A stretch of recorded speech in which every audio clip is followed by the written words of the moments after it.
Justice Ganguly, এখান থেকে আমি সুপ্রিম কোর্টের কথায় আসবো। এই সপ্তাহেই সুপ্রিম কোর্ট রায় দিয়েছে high court is constitutionally independent of the supreme court and is not subordinate two supreme court.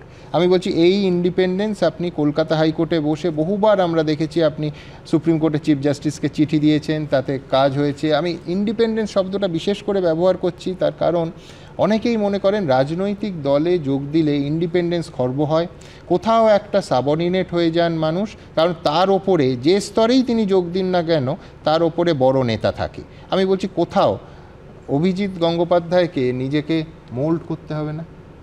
না, করতে হবে না, কারণ আমি ইগোম্যানিয়াক হয়ে উঠিনি। আচ্ছা, আমার সবসময় পাটা মাটিতেই ছিল। সে পুলিশ যতই ছিলাম টুকু আজকে বন্ধ করে দিলে, আজকেই আসছিলাম বিরাট জ্যামে পড়েছিলাম।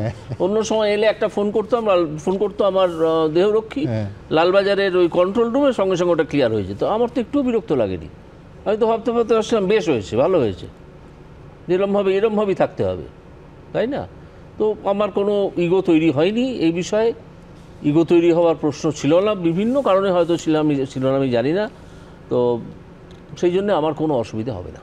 কিন্তু এরপর যেটা হবে, আপনি আক্রমণ, যেটা বিচারপতিদের ক্ষেত্রে ইদানিংকালে শুরু হয়েছে ব্যক্তি আক্রমণ, কিন্তু রাজনীতিতে সেটা চূড়ান্ত পর্যায়ে হয়, কোনো তুলনাই হয় না।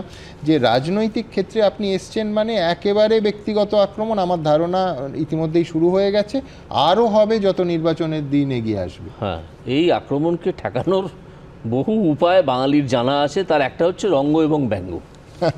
আমার মনে পড়ে কবির সুমন একবার একটা অনুষ্ঠানে বলেছিলেন যে তুমি যদি আমার বিরুদ্ধে পুলিশ লেলিয়ে দাও, আমি হয়তো কিছুই করতে পারবো না, আমি তোমার বিরুদ্ধে একটা স্লোগান লেলিয়ে দেবো, তুমি তার থেকে পালাবে কী করে, তাই না?